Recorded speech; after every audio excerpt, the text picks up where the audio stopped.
let's have a little talk here. Apparently, all these professionals are clogging up the mainstream because they're stupid. Alright, let's talk about education real quick. And I'm just gonna, because I know a few things about, actually, I know quite a bit about college. I used to teach it. But anyway, used to teach, oh crap, taught that more than anyone has time in college. I can add up everyone experience right now. You won't even come close to how many generations I have in teaching. But anyway, let me teach you something real quick about cattle. All right, when you start messing with cattle and you're a farmer, and I don't want to hear the colleges, the technology colleges, or the business colleges say, "Oh, this isn't about me." Yes, it is, because guess what? If you own a cattle farm and you pull your cattle and your milk from a farm, you would realize a few things. There's a few laws that prevent you from one, ever using the word harvest, B, ever being able to take too much milk away from a certain calf, which isn't a calf. Okay, you can't say calf for your leg and calf. Believe it or not, the animal won, so you can call the animal a calf, but you can't call your leg below the knee a calf, okay? So let's get that medical term correct, because it's not in that book. That's why that book doesn't refer as a quick reference as your leg being a calf below the knee.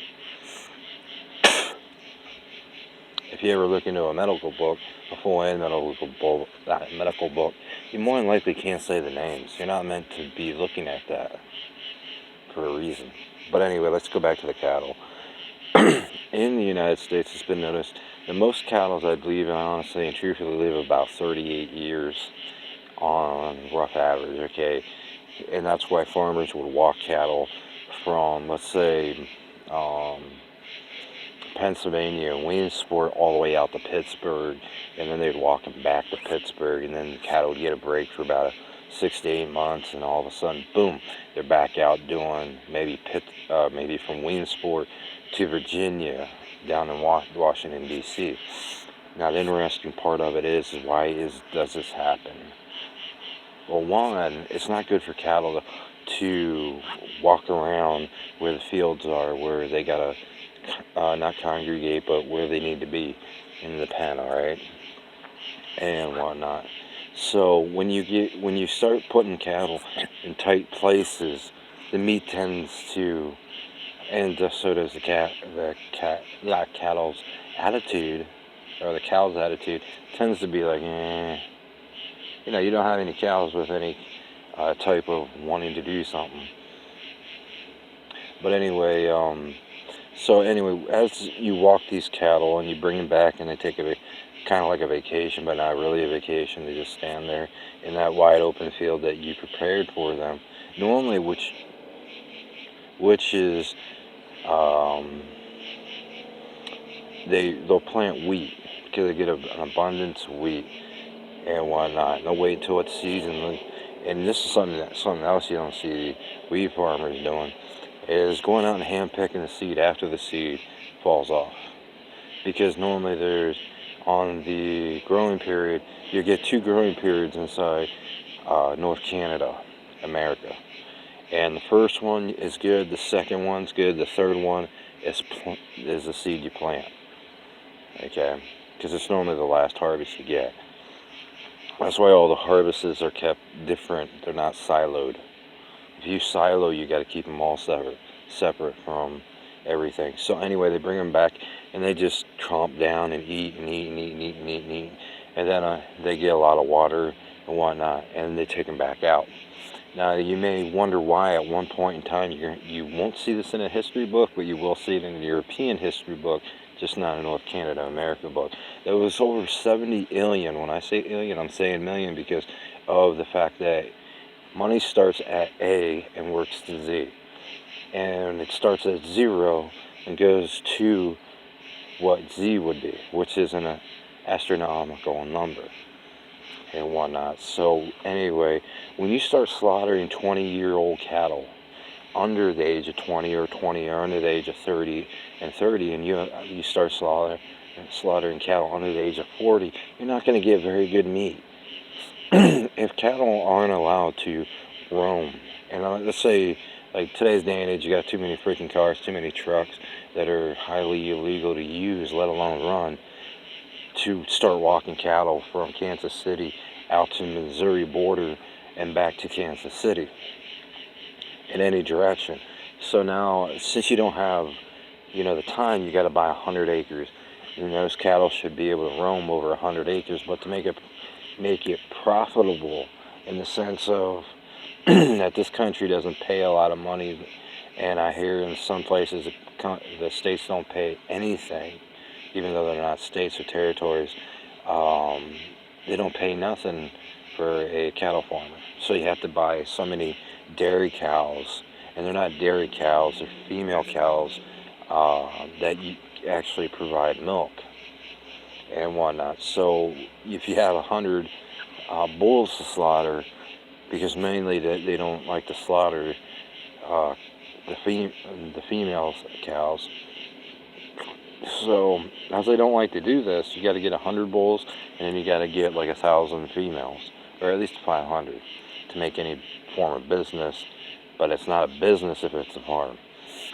To actually be able to produce milk and have that truck pull in and everything and take the milk to the facility where it gets processed. And I'm not going to say process in the sense of computers. I'm going to say process in the sense of computers don't process. They do something totally different on data. So anyway, we take and collect the milk and take it, put it on a truck and send it down to the facility, not the production, not the manufacturer, not the industry, okay? That's none of those. It's just a facility and whatnot to process milk. Most of the time, the best milk that ever comes out of a cow is this. Your dairy cows, I'm just going to say reference for example of dairy cows, even though I'll go back and delete and erase that later. Your dairy cows produce X amount of milk. So let's say they're capable of producing 5,000 gallons of milk a week, which is decent for a certain amount of cattle that are female. The first 20 gallons off that have to be enough to run 0 to 30 days out of that month. And what I like to tell farmers is one thing about cattle. Take your first week. If you get, let's say you get 80,000 gallons of milk in the first week. 80,000 gallons. And you know they're going to be pretty good as far as that. So you take that 80,000 gallons of milk and you leave that for the calves, if you have calves or young cows. So that 80,000 goes right to the calves, not touched and whatnot. So some farmers will do this. So they got 250 dairy cows. They'll use like 50 cows and they'll provide the milk for the calves. But there's a single problem with that. With cattle that normally have calves, I tell them to take it off the market. Take the calf off the market. And when I say off the market, I'm not saying on the market. I'm saying simply do not use the cow that's female on the milker. If you do it on the milker, run a second set of what I refer to as milking time. And what happens is some people like to hand, do it by hand with the calf. Some don't. I say just let the calf go at it on the female. It's the easy way, because there's certain things that cow milk provides for a calf that the milker is not good for, because it screens it. And if you think I'm lying, some say that this is scum continuously on milk. That's mainly for the calf, not for the person. So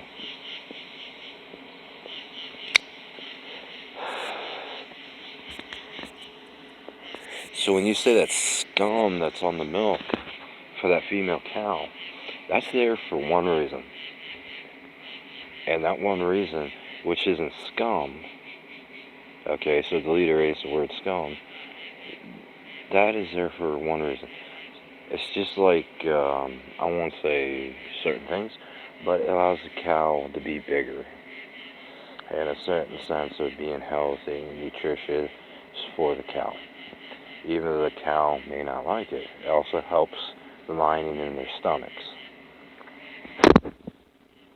Now I'm going to go back and say delete erase dairy cow, because we all know they're not dairy cow. When we say cattle and whatnot, I'm going to go ahead and delete erase cattle as well, because I said it. Another reason of it is not, I don't see cattle as being a group of cows. It's just a way to explain it to people. Just like that dictionary has a lot of definitions in it. It's a way of explaining something to a person so they understand. But anyway, let's get back to what I'm talking about. If a cow can live 38 years, and dairy cows are normally not slaughtered, but mainly bulls are. And as the dairy cow gets older, they'll take and it'll pass away, but not really pass away, so I'll say delete erase pass away. It'll die, and boom, they take it to the slaughterhouse. It should be almost 7 days before that cow leaves that slaughterhouse. You say, hold on a minute, this only takes about 4 hours. Yeah. We want to make sure all the blood's out of that, dude.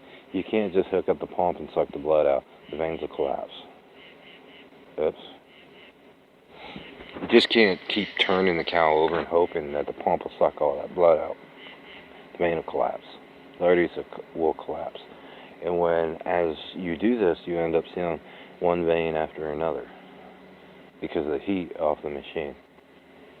So it should take 7 days. Now, me, if I was a cattle farmer, it would take about 14 days to process a single cow that is bled correctly, that died. You don't say passing for cows, because if you say passing, that means you believe that cow is going to come back to life. No one knows this. No one can sit there and say it happens. Just like the Bible, no one knows if anyone ever comes back and tells the truth about them coming back and being reborn and all this and that. Because if you actually read the Bible in its real term of how it was written, it stated that Jesus Christ was a thief. A thief, a murderer, and a thief. There was 2 murderers and a thief. One of the two. But anyway, the part of it that I'm trying to get to the point of is how many people, because a lot of people are religious in European, North Canada, America, how many people would just gnaw on themselves? How many would just cut their leg off and plop it down and drain the blood out and throw it in and say roast? That's where the carnivore, in the reference of the term of example of a meat eater, because a cannibal is not a word. Okay, a cannibal is someone out there who lives in the woods, puts a little straw dress or the cloth on. They're not meat eaters. They may eat meat, they may eat fruit, but they're just not social. When they say cannibal, some like to say meat eaters. No, that's not the definition of cannibal by its real term. A carnivore, normally referred to as an animal, but actually considered somewhat of a universal definition. A carnivore is someone that goes and eats meat. A herbivore is someone who eats anywhere from, I like to say, fruits to herbs to vegetables, but they kind of want a separate definition. They're not getting it. So, but at the same time, when you start killing a living thing, as cattle, a sheep, a farm, a pig, or something like that, even with, this can even go to food to a certain extent, is one, you just don't sit there and say, $5,000 cow. That's all you mean to me. Because if it's $5,000, okay, I might as well just sell the cow for $5,000. I used to buy cows from North Canada, America, mainly as calves and healthy cows, and ship them over to Europe and whatnot. As long as it was a whole cow, you don't put religion to animals. You won't like the way it tastes. A round rump roast. Some refer to it, the roost part of a cow. Says, oh, it's kind of hard. A dead animal, or the meat on a dead animal, is not hard, even when cooked. It's hard to cook, in all reality. That flame, that filet mignon that is a pain in the ass to cook is probably one of the most easiest things to play on, easiest things to say, is because that filet mignon that's hard to cook, that takes 40 minutes to cook, it tastes good, it's probably real meat. A human is not good to eat. It tastes like shit. An animal is not good to eat when it's young. An animal is not good to eat when it's alive. At all. It's like a death through your head. The blood does not separate. And when I say the blood does not separate, it doesn't separate. It should separate from what is and what isn't. So you're going to get this red stuff, you're going to get the water, and if you don't get the water, you're going to get this slime. From a cow, a person, whatever. Person dies. Okay, let me say this. Is if a person, not a cow, or an animal dies, you do not put embalming fluid in an animal, or a person, or a cow, or anything. It's not that it won't come back. It's that when it comes back, it's useless.